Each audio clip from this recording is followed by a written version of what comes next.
Hello guys and welcome back to Crypto Saint channel. For today's video, we are going to review this platform called Decodex. But before that, let me remind you that this is not a financial advice. This is for entertainment and review purposes only. So always do your own research before doing anything else. So without further ado guys, let's get into it. Alright guys, so this is the Decodex platform. Efficiency drives value, redefining on-chain finance. So who we are? Decodex pioneering the future of finance by using AI intelligence, quantitative trading, and decentralized protocols. Our team comes from top exchanges, quant funds, and blockchain protocol developers, each with 10 plus years of live trading and system development experience. Vision and mission: decentralize arbitrage for all and replace privilege with code opacity with transparency. The Codex MEV engine, where efficiencies creates value.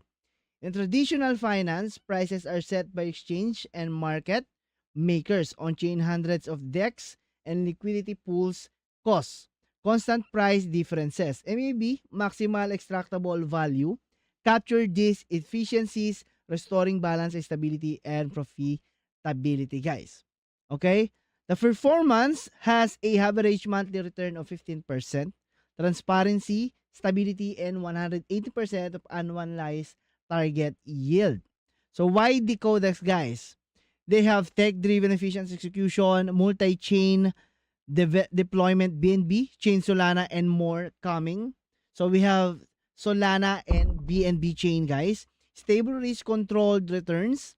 So modular and scalable architecture, multi-strategy profit model, and full transparency audited contracts. So how it works, guys, just connect your wallet, activate it, auto MEV extraction, and then track your profit, guys. After you click your link that I provide on the description down below, you can sign up here at the Decodex engine. Right now, you have, I have 3,400